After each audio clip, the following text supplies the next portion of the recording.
Millennial and Gen Z Canadians can get a good job. They can work hard. They can do everything their parents did and more. And too often, the reward remains out of reach. They look at their parents' lives and wonder, how will I ever be able to afford that? The same anxiety haunts those of us who care about our younger generations, their parents and grandparents. What many parents have achieved for themselves, a degree of comfort and security, we want for our children and grandchildren. We want their hard work to be rewarded, as it has been for us. We want them to look forward to a future with a sense of anticipation, not angst. We have arrived at a pivotal moment for millennials and Gen Z. These Canadians have so much talent and potential. They need to see and believe that our country can work for them. Making the promise of Canada real for younger Canadians requires action from us, and that is what we are delivering. It begins with building more homes at a pace and scale not seen since after the Second World War. Over the past 3 weeks, we have shared with Canadians our new and ambitious plan to solve the housing crisis and to help ensure that Canadians, especially younger Canadians, are able to afford their rent or mortgage payments. We're investing to kickstart the construction of more rental apartments and more affordable housing across our country. We're topping up the Housing Accelerator Fund, which is doing exactly what we intended and exactly what Canada needs, cutting through red tape and breaking down zoning barriers. This innovative fund is at the vanguard of a housing revolution in Canada and is fast-tracking the creation of new homes.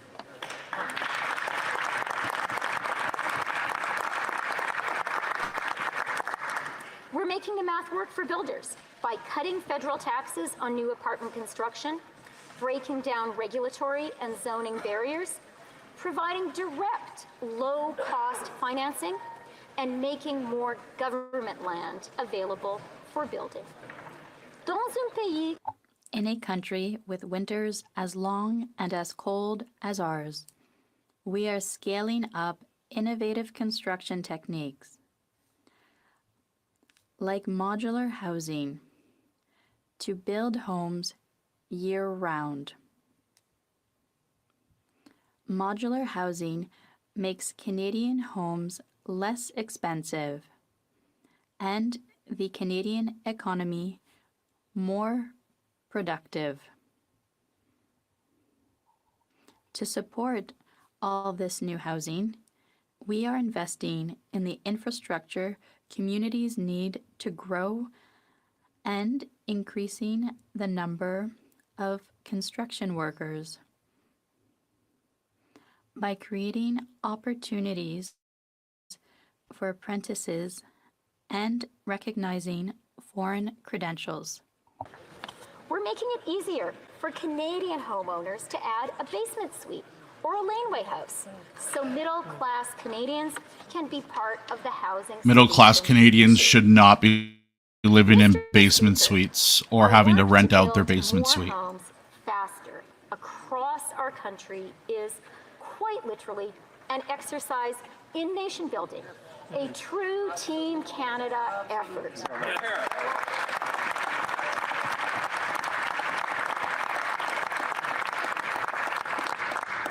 Together, we are putting into action a plan to build nearly 4 million homes by 2031. Never happen. And to unlock the door to Impossible. for more young Canadians.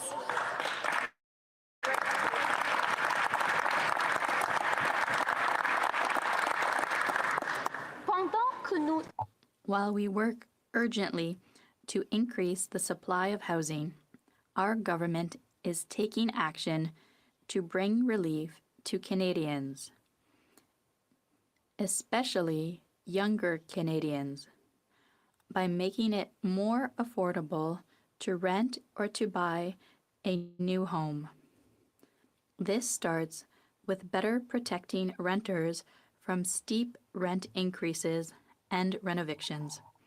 It also means making sure they get credit for their on-time rental payments, so they are in a better position to qualify for a mortgage, maybe even at a lower rate, when the time comes to This is buy absolutely their just first propaganda, ladies and gentlemen. They're not going to be able to build 4 million homes, and this whole renters thing that they're talking about is a bunch of red tape. Nobody's ever going to qualify for it. Amortization period of a mortgage to 30 years on new builds, including condos. That means lower monthly payments and greater opportunity for young people to get those first keys of their own. This is literally Combined with ridiculous. tax-free ways to save for a first down payment through the tax-free first home savings account and the enhanced home buyers plan, the longer amortization period will ensure more younger Canadians are able to A longer afford that first amortization home period and is take not that good next for big Canadians. step It only into a helps the prosperous banks, middle ladies and class. gentlemen. I know I'm speaking over her, but I have to. Mr. This is just Speaker, ridiculous. The second part of our plan is making life cost less. Inflation has now been back within the Bank of Canada's target range for 3 months in a row.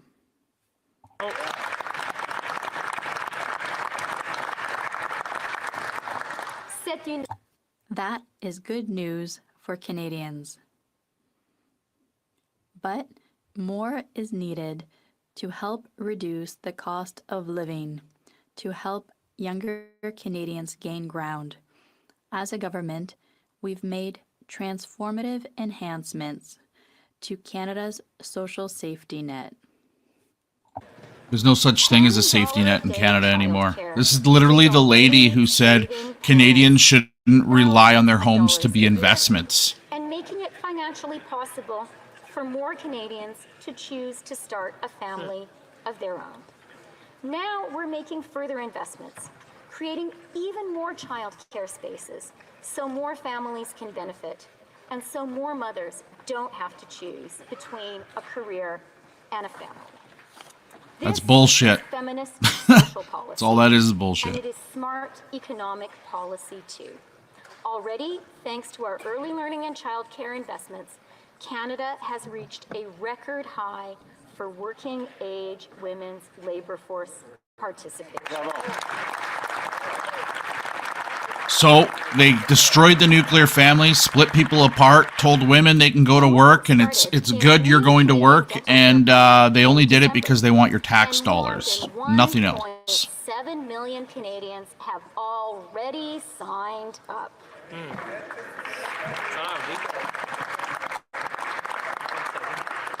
Next year, 9 million uninsured Canadians will have dental coverage. Et nous avons And we've introduced legislation to deliver the first phase of National Pharmacare,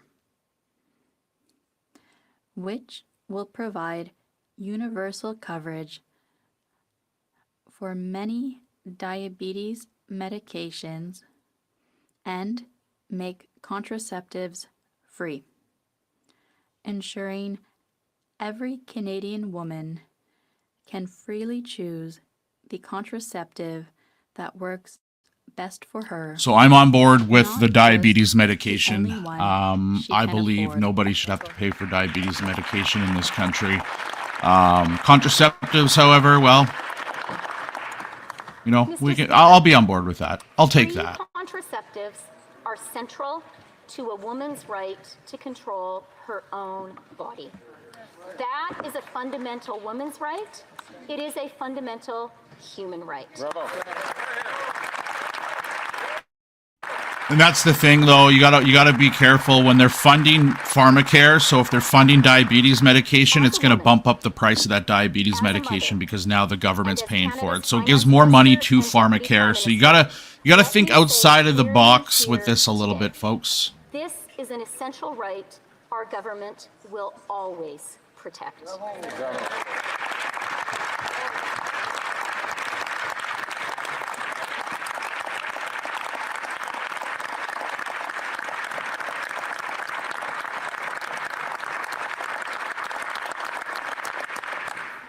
Women in other countries, our friends, our neighbors, are losing their right to control their own bodies. We will not let that happen here in Canada. You're going to hear increased taxes coming up here for upper class Canadians, and they're going to raise the taxes on the middle classes as well. The Canada Child Benefit is the foundation of our support to young Canadian families and has helped lift more than 650,000 children out of poverty since 2016. The Canada Workers Benefit provides a meaningful boost to our lowest paid and often most essential workers. Our new Canada Disability Benefit will increase the financial well-being of low-income Canadians with disabilities. So now you're going to see the diagnosis of disabilities go up. And we will launch a national school food program, working with provinces and territories. School lunch program was never needed. There was plenty of people doing things already for that, but Justin Trudeau and his Liberal government created the problem. Now they're providing a solution, and they're expecting a thank you from us. Food programs and help 400,000 more children. Yes.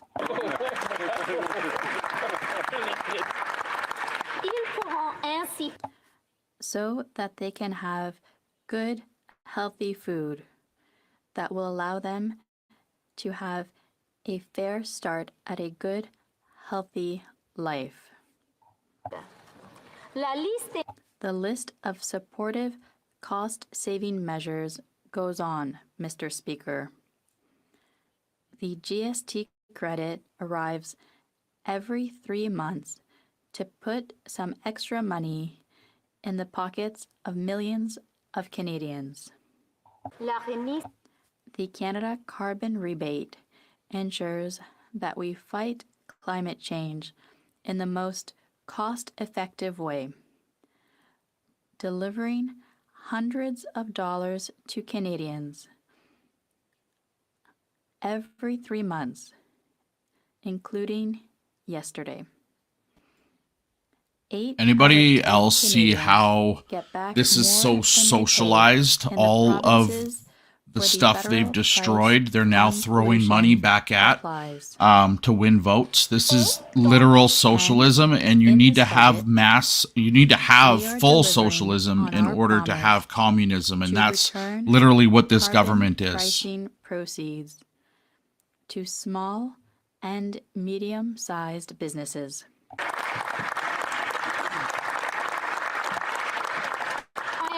So proud to announce that our new Canada Carbon Rebate for small businesses will soon return over $2.5 billion directly.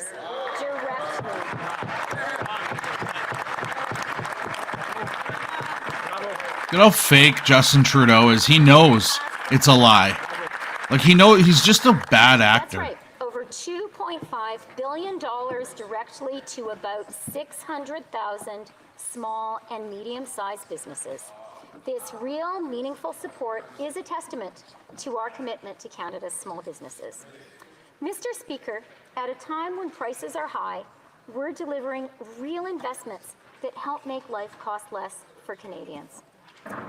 The third part of our plan is growing the economy in a way that's shared by everyone. To drive the kind of growth Canada needs today, we are redoubling our efforts to attract investment, increase productivity, and boost innovation. We're working to empower our best entrepreneurs to put their ideas to work here in Canada and create good paying and meaningful jobs.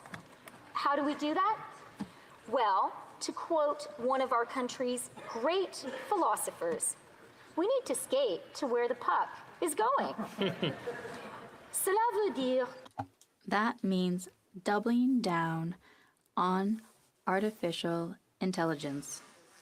We were the first country to have a national artificial intelligence strategy. Over the past several years, we've supported the creation and growth of one of the world's leading, most talented artificial intelligence communities. And today, Mr. Speaker, we are taking the next step to secure Canada's AI advantage. Bravo. Bravo. Oh, here comes digital ID, folks. We are equipping our AI innovators with the compute power they need to attract and nurture the best researchers, scale up businesses, and drive the innovation that will deliver transformative economic opportunities for Canada and Canadians.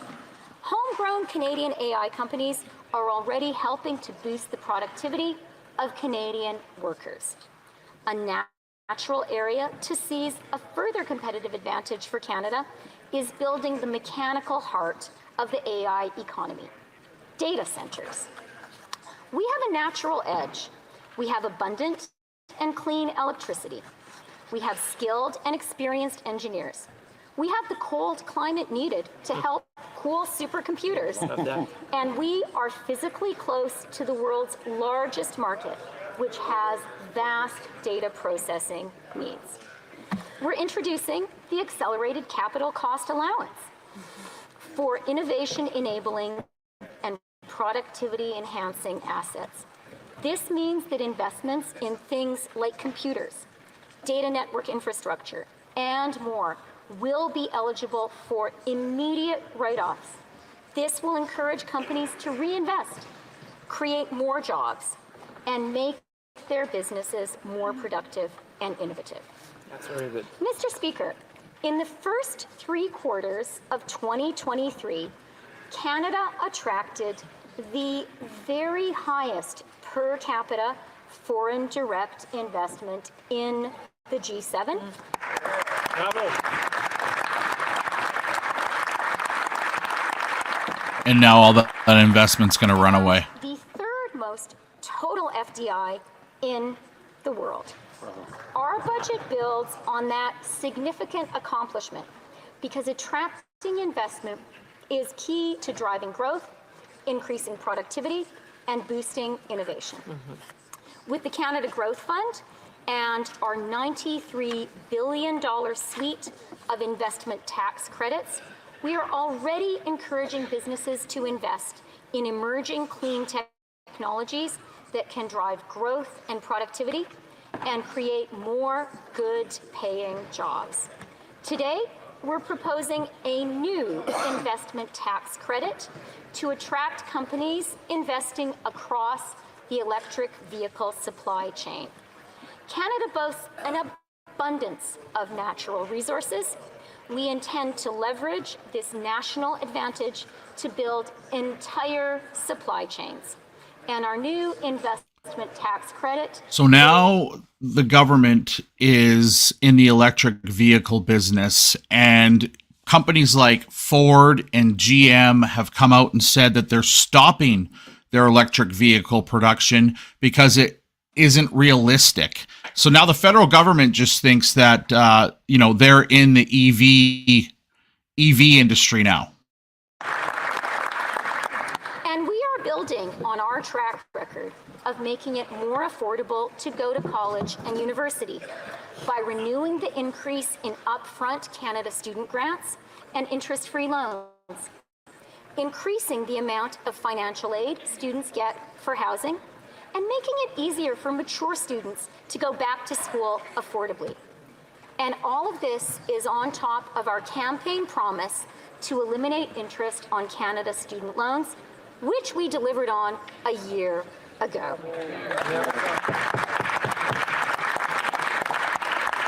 So you got rid of interest on student loans for people who went to woke colleges and universities and are now liberals and are the ones protesting free Palestine in the streets and support the current thing and will never have a real job in their life. From the risks they take and the hard work they do, and have more money to reinvest into their next venture. A prosperous future and abundant, good-paying jobs depend on Canada's innovators, entrepreneurs, and researchers. And this is why we are supporting them. Mr. Speaker, there are those who claim that the only good thing government can do when it comes to economic growth is to get out of the way. We would like to see the liberals get out of the way. That would be great. Thank you. That's why you sit there, guys. That's why you sit there. Well, Mr. Speaker, I would like to introduce those people who just cheered, to the talented tradespeople and the brilliant engineers who last Thursday made the final weld. It's known as the Golden Weld on a great national project, the Trans Mountain Pipeline. Yep. Did you? She's going to use the Trans Mountain Pipeline as a flex. It went $5 billion over budget. They were going to build it anyway. We didn't have to purchase it. And oh my, wow. She used that as a flex. Of course she would. Mr. Speaker, it took an activist, determined Liberal government to get it built.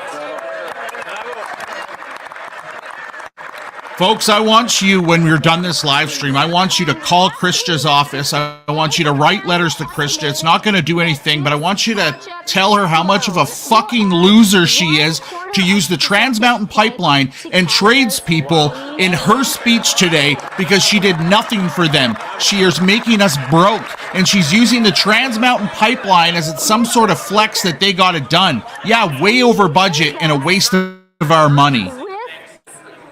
For the benefit of our younger generations and those who love them, we continue to stick to a responsible fiscal plan.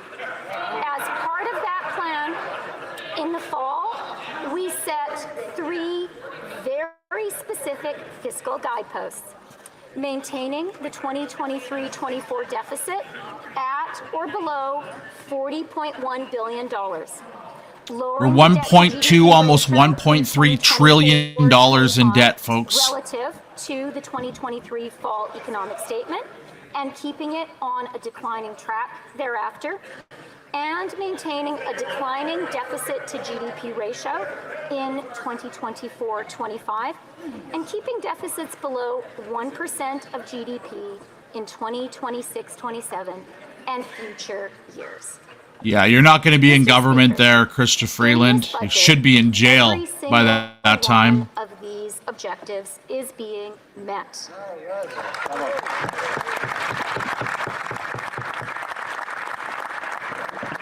As is our fiscal anchor, a declining federal debt to GDP ratio over the medium term. In fact, Canada has the lowest deficit and net debt to GDP ratios in the G7, as recognized in our AAA credit rating. Who gives out that AAA credit rating? Look it up. And private sector forecasters are now predicting a soft landing for the Canadian economy, thus avoiding the recession and heartbreaking surge in unemployment that many had thought was inevitable. Canadians know how important it is to responsibly manage a budget in the face of rising costs. And they rightly expect their government to do the same. That's why, going forward, federal public service organizations will be required to cover a portion of increased operating costs through their existing resources. Most of these savings will be achieved through natural attrition in the federal public service.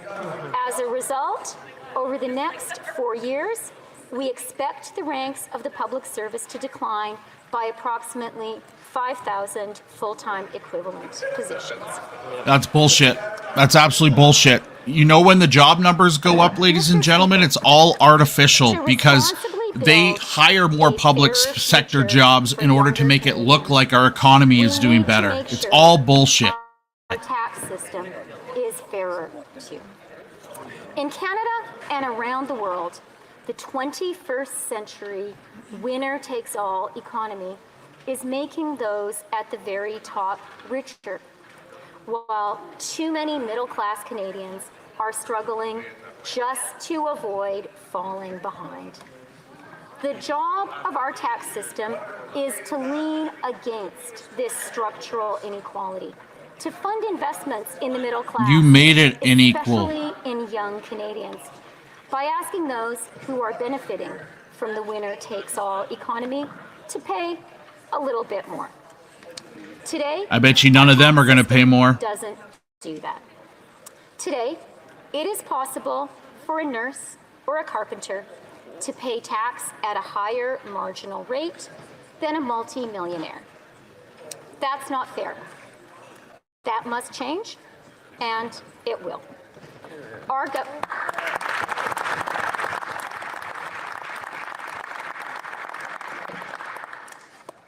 government is raising the inclusion rate to 2/3 on annual capital gains above $250,000 for individuals. This new revenue will help make life cost less for millions of Canadians, particularly millennials and Gen Z. It will help fund our efforts to turbocharge the building of more homes. It will support investments in growth and productivity that will pay dividends for years to come. So, who will pay more? Well, Mr. Speaker, most Canadians have no capital gains in a typical year, so they won't pay more. The first $250,000 in capital gains every single year enjoyed by each individual Canadian will be taxed at the current rate. Individual Canadians enjoying this substantial annual gain won't pay a penny more. The lifetime capital gains exemption, an amount fully exempt from taxation, will be raised to $1.25 million. And this change will not, of course, apply to the sale of Canadians' principal residence, which is and will remain fully exempt from the tax on capital gains. Only 0.13% of Canadians with an average annual income of $1.4 million will pay more on their capital gains. For 99.87% of Canadians, personal income taxes on capital gains will not increase. Taxing capital gains is not an inherently partisan idea. It is an idea that everyone who cares about fairness should support.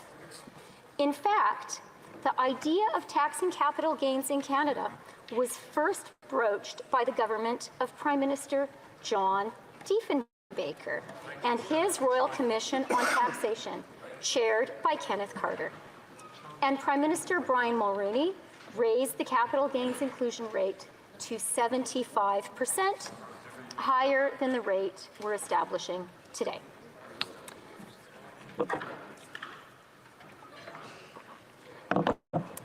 Yet, I know, there will be many voices raised in protest.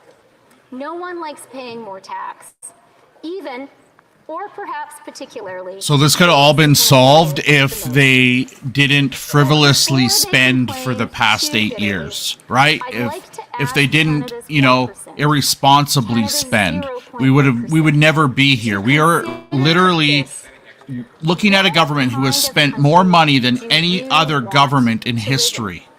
Do you want to live in a country where you can tell the size of someone's paycheck by their smile? Do you want to live in a country where kids go to school hungry? Do you want to live in a country where a teenage girl gets pregnant because she doesn't have the money to buy birth control? Do you want to live in a country where the only young Canadians who can buy their own homes are those with parents who can help with the down payment? Do you want to live in a country where we make the investments we need in healthcare, in housing, in old age pensions, but we lack the political will to pay for them and choose instead to pass a ballooning debt on to our children? You've already done that. You've already passed the ballooning debt onto our grandchildren, even our great-grandchildren. Lives of luxury, but must do so in gated communities behind ever higher fences, using private health care and private planes, because the public sphere is so degraded and the wrath of the vast majority of their less privileged compatriots burns so. Remember, Justin Trudeau put his money into a trust fund to avoid taxation, ladies and gentlemen. Stephen Guilbeault, who you can see in the picture there, didn't pay his taxes. These liberals are crooks. That's what they are, crooks. These same questions, because the stakes could not be higher. Democracy is not inevitable. It has succeeded and succeeds because it has delivered a good life for the middle class. When liberal democracy fails to deliver on that most fundamental social contract, we should not be surprised if the middle class loses faith in democracy itself. Tax policy is not only, or chiefly, the province of accountants or economists. It belongs to all of us, because it is how we decide what kind of a country we want to live in and what kind of a country we want to build. Today, our government is making our choice. C'est le chemin. I just want you guys, Freeland, as she sits here, standing here with you right now, makes $289,000 per year. There are some in this chamber, particularly across the aisle, who do not share our vision. They would cut programs that we have put in place to improve the lives of all Canadians. Nevertheless, our government, in their opinion, should just do a little and then less, and ultimately, in their view, do as little as possible or even nothing at all.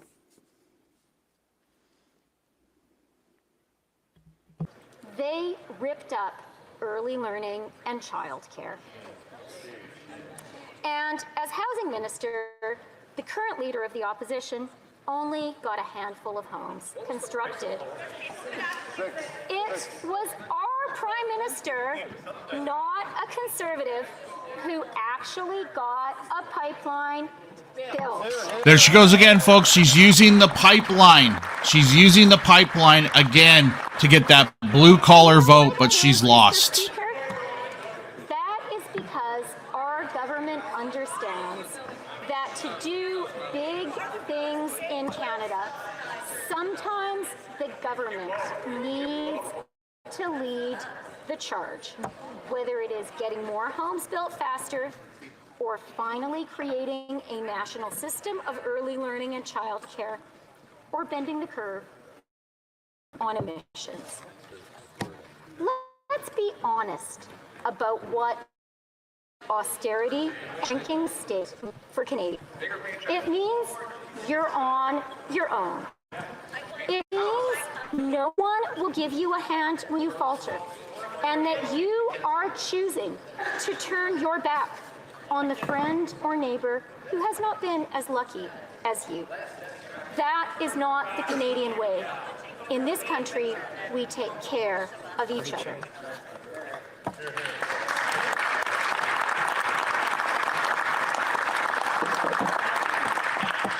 Mr. Speaker, to make a positive difference in people's lives, to get big things built, to get big things done, you need more than a slogan, more your tree.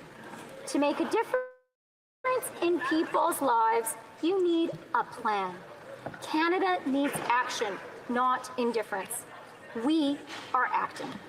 The times call for building up our country, not sitting on the sidelines. We are building. Today, we say to our younger generation and to those who care about them, we are putting all the power of government to work for you. We will build more homes. We will make life cost less. We will grow our economy in a way that works for everyone. Together, we will unlock the door to the middle class for more Canadians and renew the promise of our great country. Thank you, Mr. Speaker.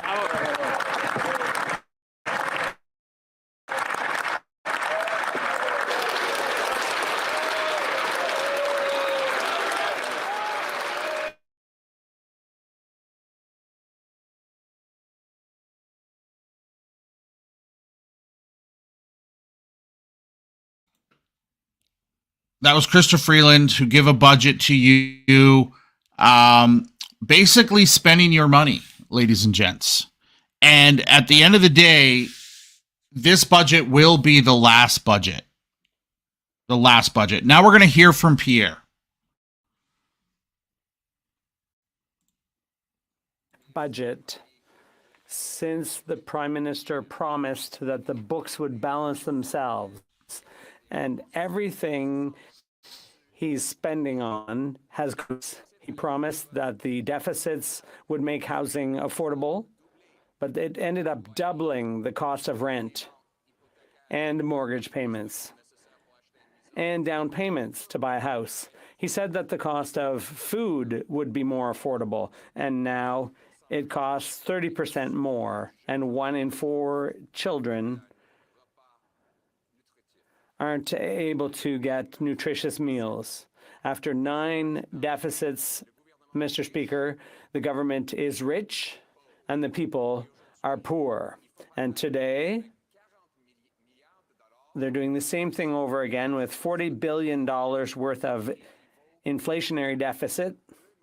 That means $2,400 for each family in inflation and spending, and increase to the national debt instead of health. And that's why the Conservatives have a common sense plan to put an end to this pyro Prime Minister who's adding fuel to the flames.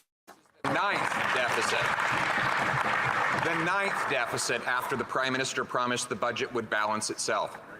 Yep, remember sunny ways, folks. Sunny ways. Has become more expensive. He's doubled the rent, doubled mortgage payments, doubled the needed down payment for a home, forced 35 homeless encampments in Halifax alone. 1 in 4 kids cannot afford food. And now he's adding $40 billion of new debt and new spending. That's $2,400 of new inflation. That is why Conservatives will vote against this wasteful inflationary budget that is like a pyromaniac spraying gas on the inflationary fire that he lit. It is getting too hot and too expensive for Canadians, and that's why we need a carbon tax election to replace him with a common sense Conservative government. Exactly. That's what we need, but he won't give it to us. That's called communism, folks. This is not a democracy. A coalition government is not a democracy. The Honourable Deputy Prime Minister and Minister of Finance. Much, Mr. Speaker. Mr. Speaker, I have a point that I think it would be good to get the Leader of the Opposition to offer clarity on. We presented a clear choice to Canadians. We said to Canadians, we believe that we need the power of government to get things built for young Canadians, to get things built for the people of Alberta who needed the pipeline that we got built. And we presented a clear, fiscally responsible way to finance those essential investments, increasing the inclusion rate on capital gains. 9 deficits in a row. Does that sound responsible? I want to hear in the chat. Is that responsible? Which poses as being on the side of working people to clarify its position today. Will the opposition join us in asking those at the very top to pay a little bit more to support Canadians? Or are they going to show their true colors and stand with the 0.1%?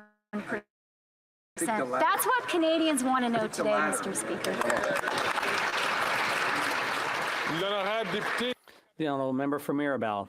Mr. Speaker, the Minister just tabled a budget which is centralizing and it interferes with Quebec jurisdiction. New encroachments in education, municipal zoning, new strings attached to housing, conditions on childcare, new interference with property taxes. Does the minister realize that these intrusions that use the federal spending power, that this is just a demonstration of the fiscal imbalance which prevents the National Assembly of Quebec from freely acting within its own areas of jurisdiction? The Honourable Deputy Prime Minister and Minister of Finance. Mr. Speaker, I'm so happy that my colleague has raised the issue of childcare, because I think that one issue clearly demonstrates the close cooperation between the federal government and Quebec. Childcare was an idea that began in Quebec under Quebec feminists, and congratulations to those women, and thank you for that. When we decided, we took the initiative to create a national system, a national childcare, early learning and childcare system. At the same time, we struck a deal with Quebec to support Quebec and to enable Quebec to go even further. And that is what we will continue to do. Yesterday, I spoke to the Quebec minister to discuss budget initiatives, and we have very close cooperation with the government of Quebec, and we will continue to work very closely with them. Thank you. Member from Vancouver, Kingsway. Mr. Speaker, New Democrats know Canadians are facing a serious economic and climate crisis.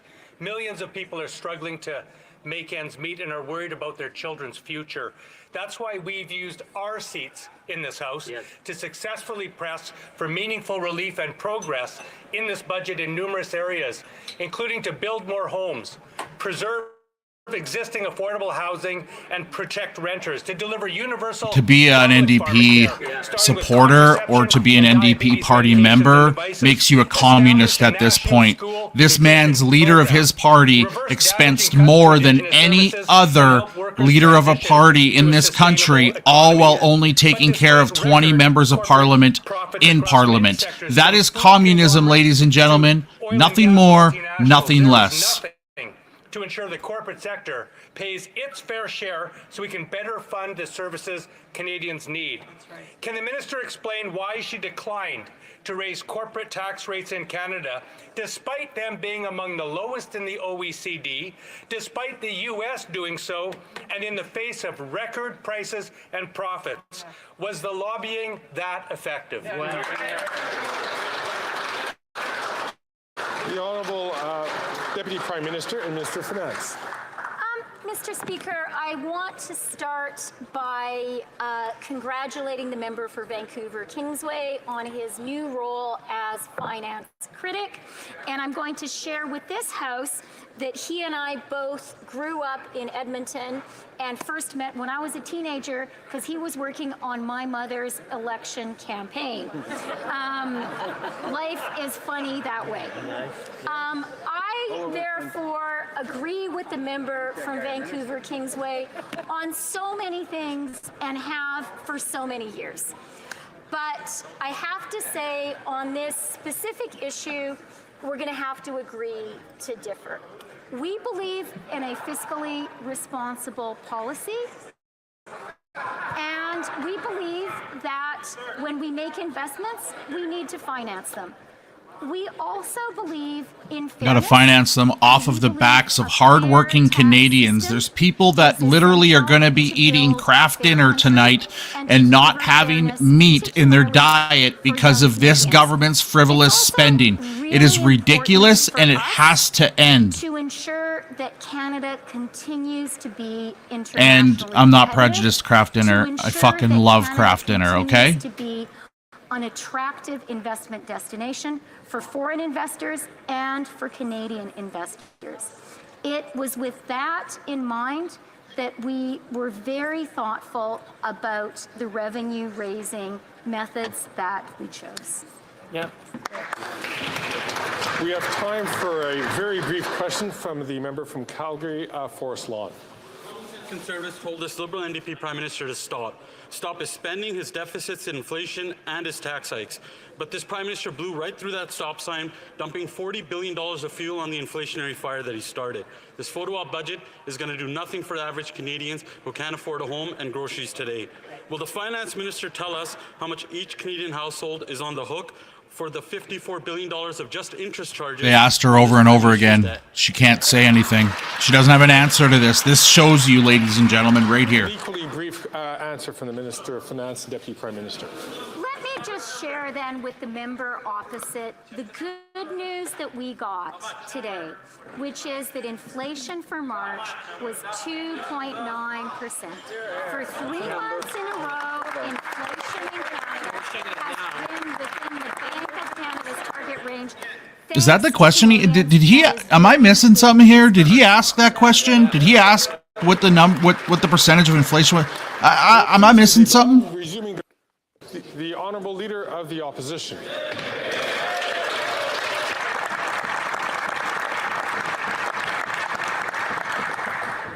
Pour une neuvième fois. For the 9th time, the Prime Minister has promised that if he spends more and taxes more, Canadians would be better off. For the 9th time, we see that the quality of living, especially for the famous middle class, has actually gone down with a doubling of the cost of housing. And after big government programs for housing were started, 1 in 4 children aren't getting enough food to eat, according to the government itself, after the creation of programs for affordable food. And now he's talking about a pipeline paid for by government as if that was the biggest accomplishment you could ever have in a society. And if the government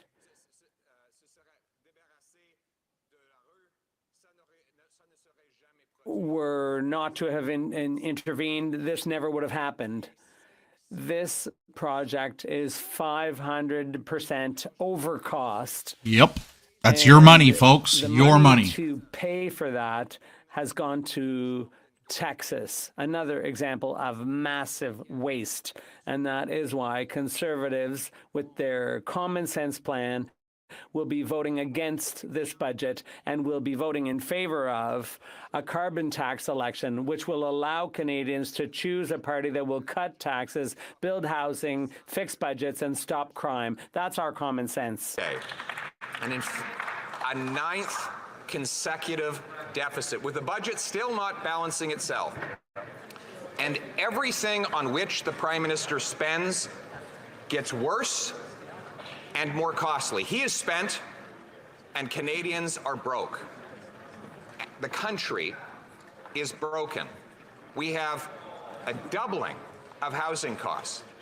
We have 8,000 people joining a Facebook group to study how they can get a meal out of a garbage can after food prices have gone up faster than at any time in a generation because of the carbon tax he's imposing on our food, a carbon tax that with the help of the NDP, he plans to quadruple to 61 cents a liter. And today, did he learn anything from these catastrophic failures? No.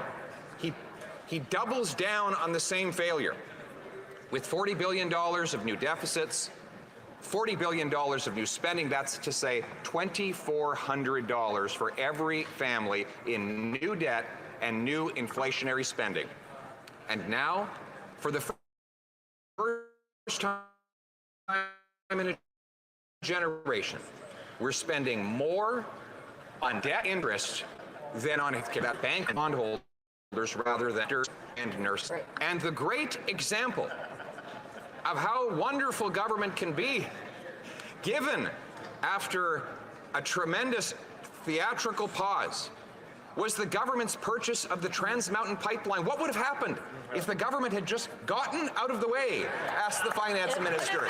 The answer is the thing would have got built with private money rather than $30 billion of taxpayer bailouts. That's right. In fact, a project the Prime Minister said would cost $5 billion is up to $30 billion. Wow. Mr. Speaker, that is 500% over budget. It is $2,000 in costs for every single Canadian family for a project the private sector was going to be building on its own, and the company that was going to build it bought out, taking the money to Texas, where they're building Texan pipelines with Canadian dollars. All of our exes are in Texas, Mr. Speaker. And then, to close it off, we got some of the most hair-raising ideological fervor from the minister, who says that what Canadians really need is a stronger government. Well, they have created a stronger government in order to make for weaker and more suffering people. This is not a government that gives people everything they want. It's a government that takes everything they have.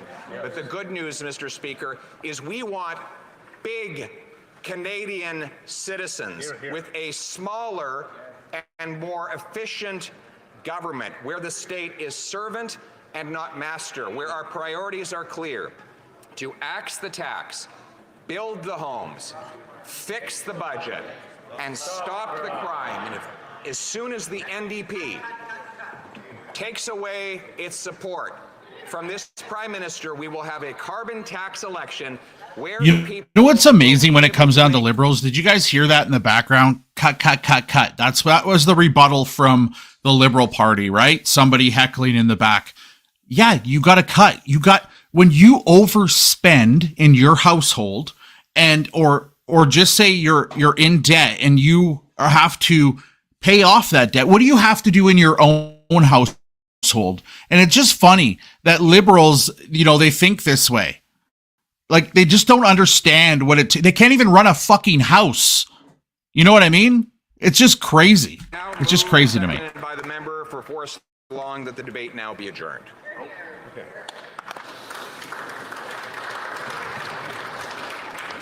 Mr. Polyev, seconded by Mr. Halland, moves that the debate now be adjourned.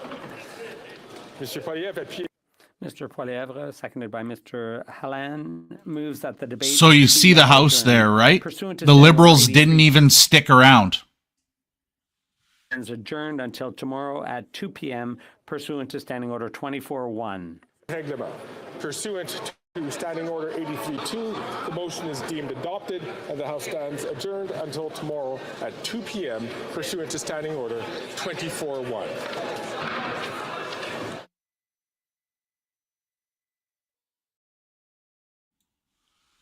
Well, there you have it, ladies and gentlemen.